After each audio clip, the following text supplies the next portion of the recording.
नमस्कार बच्चों, मैं हूँ प्रियम खेवाल और आज मैं आपके लिए क्लास 10th का चैप्टर 5 लाइफ प्रोसेस के बारे में बताऊँगा, जिसमें आपको जानकारी दूँगा कि ये जैव लाइफ प्रोसेस यानी जीवन की जो प्रक्रिया है वो क्या होती है और इसके जो कुछ क्वेश्चंस है एनसीईआरटी के वे भी मैं आज आपको बताऊँगा। इनके सॉल्यूशन मैंने आपको हिंदी में समझाऊँगा ताकि आज अच्छे से समझ सके। तो चलिए दोस्तों शुरू करते हैं।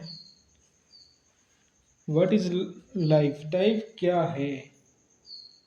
लिविंग जीवन क्या है और यह कैसे चलता है? हम जैव तथा अजैव यानी निर्जीव और सजीव में कैसे अंतर स्पष्ट करते हैं? यदि हम कुत्ते को दौड़ते हुए देखते हैं या गाय को जुगाली करते हुए देखते हैं अथवा गली में एक इंसान को जोर जोर से चीखते हुए देखते हैं तो हम समझ जाते हैं कि वह सजीव है, लिविंग है, यह जिंदा है। यदि कुत्ता, गाय या इंसान सो रहे हैं तो क्या तब भी हम यही सोचेंगे कि ये जिंदा है या नहीं? लेकिन हम यह कैसे जानेंगे? हम उन्हें सांस लेते हुए देखते हैं और जान लेते हैं कि वे जिंदा हैं। पौधे के बारे में हम कैसे जानेंगे कि वे जिंदा है? हम में से कुछ लोग कहेंगे कि वे हरे दिखते हैं, लेकिन उन पौधों के बारे में क्या कहेंगे जिनकी पत्तियां हरी न होकर अन्य रंग की होती है, गुलाबी, पीली, नीली? या वे समय के साथ वृद्धि करते हैं और हम उन्हें कह सकते हैं कि वे जिंदा हैं। अगर वे वृद्धि कर रहे हैं तो हम कहेंगे कि ये जिंदा है। दूसरे शब्दों में हम कहेंगे कि सजीव के सामान्य प्रमाण के तौर पर कुछ गतियों पर विचार करते हुए वे गतियाँ, वे मूवमेंट्स वृद्धि संबंधी और अन्य हो सकती है, लेकिन वह पौधा जो जीवित है जिसमें वृद्धि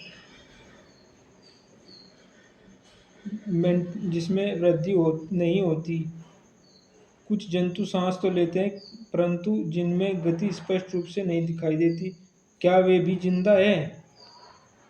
दिखाई देने वाली गति जीवन को परिभाषित लक्षण के लिए पर्याप्त नहीं है।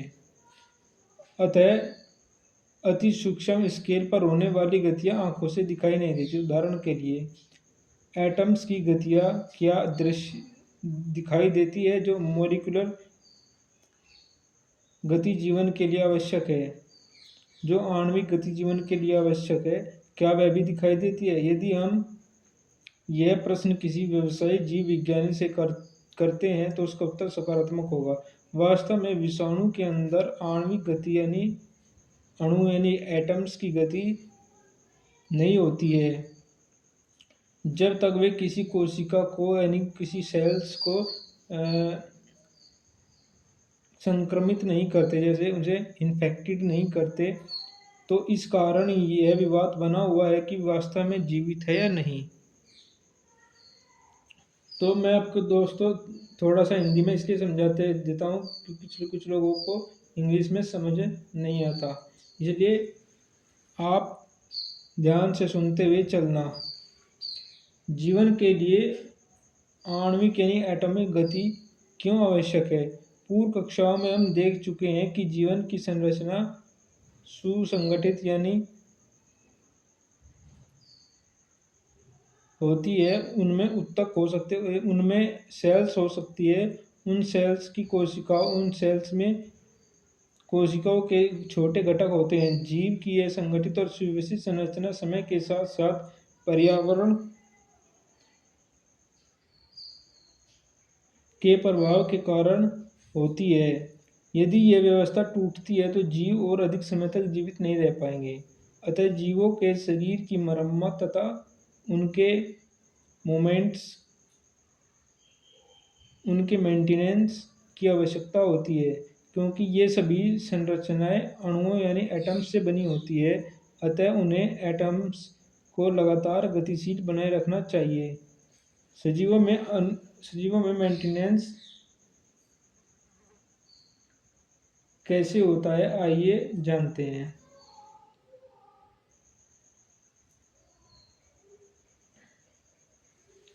जीवों का अनुरक्षण कार्य निरंतर होना चाहिए। उस समय भी चलता रहता है जब वे कोई विशेष कार्य नहीं करते। जब हम सो रहे हो अथवा कक्षा में बैठे हों, उस समय भी मेंटेनेंस का कार्य चलता रहता है। वे सभी जो सम्मिलित रूप से मेंटेनेंस का कार्य करते हैं सजीव कहलाते हैं, क्योंकि क्षति तथा टूट फूट रोकने के लिए अनुरक्षण प्रक्रम की आवश्यकता होती है। अतः इनके लिए उन्हें ऊर्जा की आवश्यकता होगी। यह ऊर्जा एकल जीव के शरीर से बाहर से आती है, इसलिए ऊर्जा के स्रोत को बाहर से जीव के शरीर में स्थानांतरण करने के लिए कोई प्रक्रम होना चाहिए, कोई सिस्टम होना चाहिए।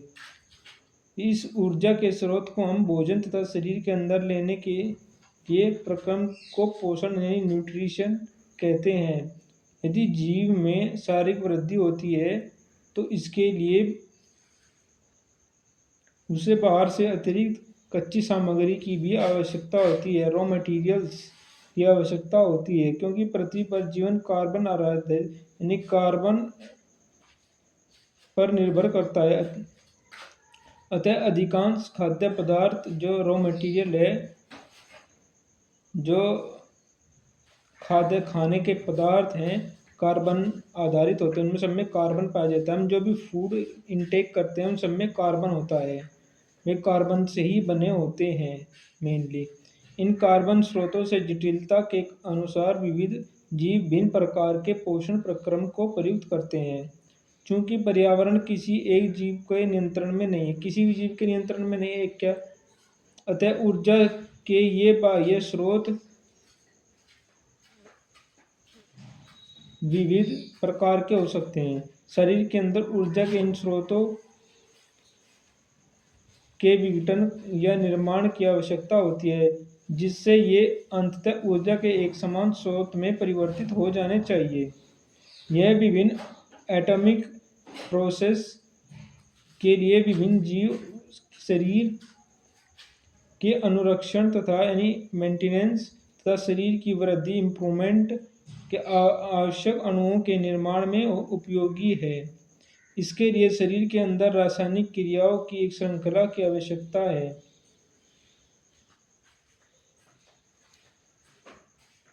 इसके लिए बहुत से जीव शरीर के बाहरी सोर्स से ऑक्सीजन प्रयुक्त करते हैं। शरीर के बाहर से ऑक्सीजन का ग्रहण करना तथा सेल्स की आवश्यकताओं के अनुसार खाद्य स्रोतों के विघटन का उपयोग श्वसन कहलाता है, यानी रेस्पिरेशन कहलाता है। एक कोशीय जीव की पूरी तरह पर्यावरण के संपर्क में रहती है, अतः उन्हें भोजन ग्रहण करने के लिए गैसों का आदान प्रदान यानी लेना और छोड़ना करने के लिए पदार्थ के निष्कासन के लिए किसी विशेष अंग की आवश्यकता नहीं होती।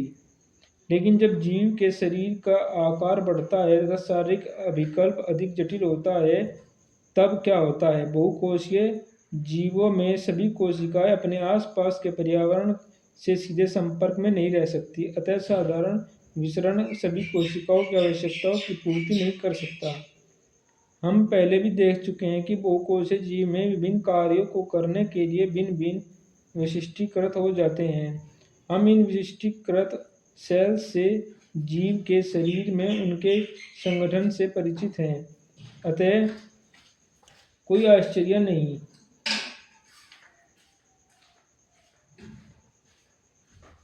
जब रासायनिक अभिक्रियाओं में कार्बन स्रोत तथा ऑक्सीजन का प्रयोग होता है तो ऊर्जा प्राप्ति के लिए उसे ऐसे उत्पाद भी बनते हैं जो शरीर के लिए सेल्स के लिए न केवल अनुपयोगी होते बल्कि हार्मफुल भी होते हैं। इस अपशिष्ट ये जो बाई प्रोडक्ट हैं उन उत्पादों को शरीर के बाहर निकालना अति आवश्यक होता है और इस प्रोसेस को हम उत्सर्जन कहते हैं, एक्सक्रीशन कहते हैं। तो चलिए ये तो हो गए आपको हिंदी, ताकि आपको थोड़ी सी जानकारी मिल सके कि हम क्वेश्चंस में क्या करने वाले हैं और थोड़ी जानकारी कि हम एनसीईआरटी को थोड़ा कवर कर सके हिंदी में। तो दोस्तों पहला क्वेश्चन है, why is diffusion insufficient to meet the oxygen requirement of multicellular organisms like human? why is diffusion, क्यों है डिफ्यूजन इनसफिशिएंट, अनावश्यक है ह्यूमंस के लिए, ह्यूमंस जैसे ऑर्गेनिज्म के लिए जो मल्टीसेलुलर है उन्हें ऑक्सीजन की इनसफिशिएंट अपर्याप्त क्यों है, जो ह्यूमंस है उनके लिए केवल ऑक्सीजन अपर्याप्त क्यों है। तो इसका क्वेश्चन है, इन मल्टीसेलुलर ऑर्गेनिज्म में द सेल्स में not be in the direct contact with the surrounding, मतलब सेल्स डायरेक्ट कॉन्टैक्ट में नहीं होती है हमारे इन्वायरमेंट के, इसलिए डिफ्यूज़न हमारे लिए अपर्याप्त है मनुष्यों में। Question 2, what criteria do we use to decide whether something is alive. ये क्वेश्चन दोस्तों एनसीईआरटी के क्वेश्चन है जो एनसीईआरटी बुक में दिए गए हैं, और इन क्वेश्चंस का सॉल्यूशन मैंने इसमें लिखा हुआ है। ये क्वेश्चंस अक्सर 2 मार्क्स में या 1 मार्क्स में पूछ लिए जाते हैं एग्ज़ाम में, तो इसलिए इन क्वेश्चंस को एक बार रीड कर लेना, ताकि एग्ज़ाम में अगर क्वेश्चन पूछे तो आप उसका आंसर दे सकें।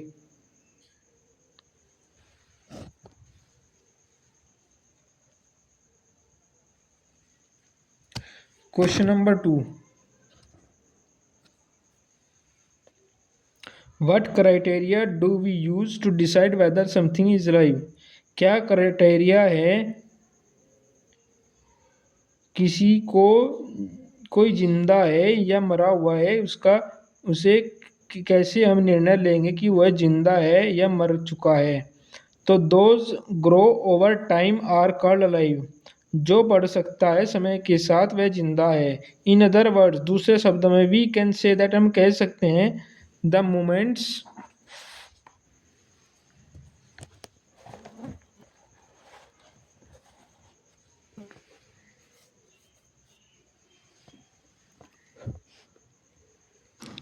either growth related or not as common evidence। दूसरे शब्दों में हम कह सकते हैं मूवमेंट जो गतिशील है आइदर ग्रोथ या फिर बढ़ सकती है, रिलेटेड और not as a common evidence, नहीं हो सकता एक कॉमन एक समान एविडेंस सबूत फॉर बीइंग अलाइव, जिंदा होने के लिए, बट ए प्लांट, लेकिन एक पौधा, that is not visible growing, जो नहीं दिखाई दे रहा है बढ़ता हुआ, इज स्टिल अलाइव, वह भी जिंदा है। एंड इन एनिमल्स, और एनिमल्स में, can breathe without visible movement, कोई विजिबल मूवमेंट के ब्रीथ कर रहा है वह भी जिंदा है, is alive. What are outside raw material used for by an organism? एक ऑर्गेनिज्म के लिए वह कच्चा मटेरियल क्या है जो बाहर से वह लेता है। द कार्बन बेस मॉलिक्यूल, जो कार्बन, मैंने आपके दोस्तों बताया था, हम जो भी फूड लेते हैं सब कार्बन है। द कार्बन बेस मॉलिक्यूल, जो कार्बन बेस मॉलिक्यूल है, in the form of food and the form of food, और जो भोजन का एक रूप है, are the outside raw material used by an organism, हमारे लिए वह एक कच्चा मटेरियल, एक कच्चा माल है।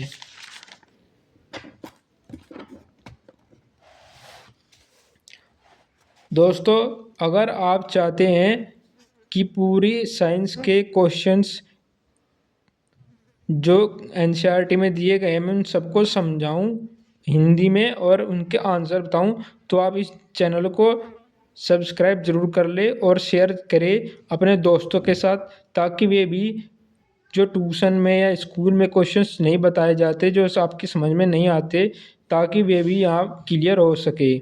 तो इसलिए दोस्तों वीडियो को लाइक ज़रूर करें और मुझे कमेंट करें कि मैं इसे आपके लिए और कैसे बेहतर बना सकता हूँ। अपने फ्रेंड्स को ज़रूर शेयर करें ताकि उन्हें भी मदद मिल सके और वे भी पास हो जाएं 10th में, क्योंकि 10th बोर्ड एग्ज़ाम होते हैं और कई बच्चे जो ट्यूशन में नहीं पूछ पाते या क्लास में नहीं पूछ पाते, उनके लिए मैं ये वीडियो बना रहा हूँ ताकि वे भी समझ सके कैसे इन क्वेश्चंस को हल करना है, इन क्वेश्चन को सॉल्व करना है और आपको ज़्यादा मेहनत करने की आवश्यकता नहीं, इनसे सब कुछ क्लियर हो जाएगा। What process would you consider essential for maintaining life? जीवन को मेंटेन करने के लिए क्या आवश्यक प्रक्रिया है? The created by product, the created जो बने हुए बाई प्रोडक्ट यानी वेस्ट मटेरियल है, that are not only useless, जो नहीं है यूजलेस फॉर सेल्स के लिए, जो सेल्स के लिए यूजलेस नहीं है बॉडी में, बट कुड इवन हार्म, जो न की यूजलेस। ये थोड़ा सा क्वेश्चन यहाँ पे नोट नहीं आएगा यहाँ पर दोस्तों। The created by product that are not only useless, मतलब नोट तो आएगा जो न कि यूजलेस ही है बल्कि हमारे लिए हार्मफुल भी है, जो न कि यूजलेस ही है मतलब जो हमारे लिए बेकार ही नहीं बल्कि नुकसानदायक भी है। दीज वेस्ट बाई प्रोडक्ट, ये जो वेस्ट बाई प्रोडक्ट हैं, जो उत्सर्जित प्रोडक्ट है जो हमारी बॉडी से निकलते हैं, by product needed to be remove, जरूरत पड़ती है इन्हें बाहर निकालने की शरीर से, एंड डिस्कार्डेड आउटसेल और शरीर से, by the process of excretion, इस प्रोसेस को एक्सक्रीशन कहते हैं। So this process are essential for maintaining life, life को मेंटेन करने के लिए ये प्रोसेस बहुत जरूरी है दोस्तों। इसमें सब कुछ सही है, नोट आना चाहिए क्योंकि लैंग्वेज बनाएंगे तो ऐसे ही बनेगी। That are not only useless for cells of the body but could even harmful, जो न कि हमारे लिए यूजलेस है बल्कि हमारे लिए हानिकारक भी है। उन्हें शरीर से बाहर निकालने की जो प्रक्रिया है उसे हम एक्सक्रीशन कहते हैं और यही हमारे लिए एसेंशियल है लाइफ को मेंटेन करने के लिए।